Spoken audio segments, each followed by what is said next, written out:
एक तरफ दुनिया का सबसे शक्तिशाली राष्ट्र,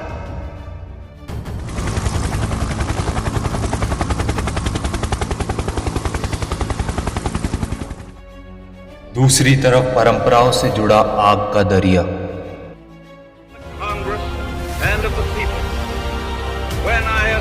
ना समझौते की भाषा, ना पीछे हटने का इरादा।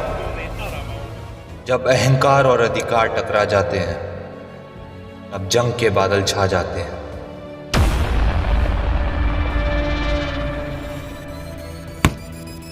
यह है अग्नि प्रवाह और आप देख रहे हैं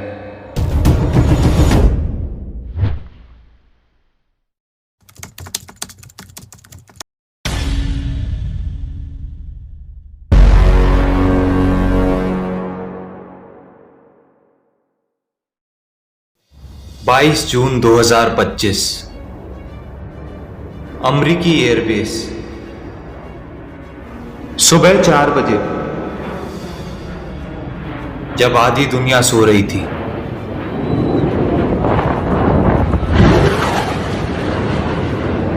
अमेरिका ने ईरान के 3 ठिकानों पर हमला कर दिया।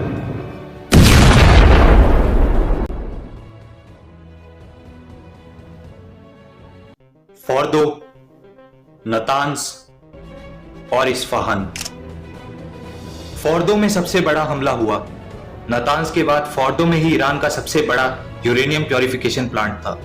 सबको पता था कि यह काम अमेरिका के B-2 स्टील्थ बॉम्बर के अलावा कोई नहीं कर सकता, क्योंकि B-2 स्टील्थ बॉम्बर में ही GBU-57 MOP जैसे ताकतवर क्लस्टर बॉम्ब लगाए जा सकते थे। अमेरिका ने बड़ी चालाकी से इस ऑपरेशन को अंजाम दिया। पहले सबको यह कहकर उलझा दिया कि हम अभी 2 हफ्तों तक ईरान इजराइल युद्ध में शामिल नहीं होंगे। फिर उसने नॉर्थ कोरिया के पास अपने एयरफोर्स बेस पर एयर एक्टिविटी की।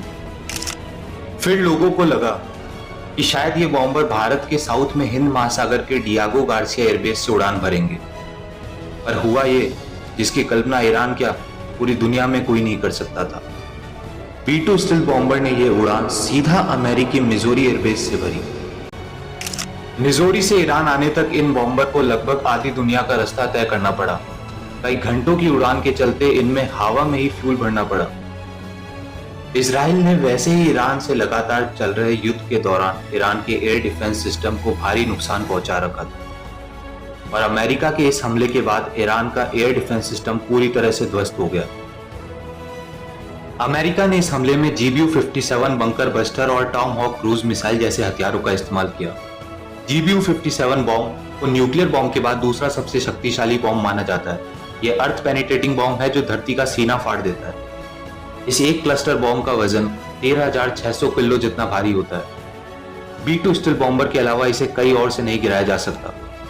ट्रंप ने अपनी स्टेटमेंट में क्लेम किया कि हमने इस साइट को पूरी तरह से बर्बाद कर दिया। बट एक तरफ ईरान का कहना है कि हमले तो हुए हैं, बट इंफ्रास्ट्रक्चर में कोई लीकेज नहीं हुआ।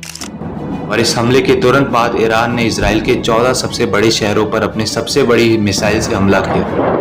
इन हमलों में 100 इजरायली जख्मी हुए। ईरान की सरकारी टीवी का यह दावा है कि भले ही इस युद्ध को अमेरिका ने शुरू किया हो, पर इसे खत्म ईरान ही करेगा। अब जानना यह है कि आखिर ईरान कर क्या सकता है, और आखिर यह युद्ध शुरू कहां हुआ था और किसने किया था, और इसका भारत पर क्या असर हो सकता है।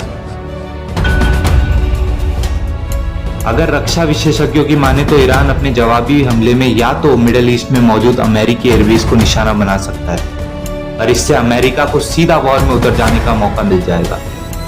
दूसरा, ईरान स्ट्रेट ऑफ हॉर्मुज को ब्लॉक कर सकता है। स्ट्रेट ऑफ हॉर्मुज ईरान की समुद्री सीमा पर लगा वो रास्ता है जहां से दुनिया का 20% ऑयल ट्रेड होता है।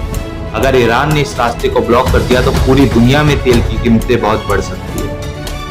पर सवाल है, इससे अमेरिका को तो इतना नुकसान नहीं होगा, क्योंकि इस रूट से अमेरिकन ट्रेड बहुत कम होता है, और इसका भारत पे बहुत बड़ा नुकसान हो सकता है, क्योंकि भारत में आने वाला 40% ऑयल और 50% नेचुरल गैस इसी रूट से आता है।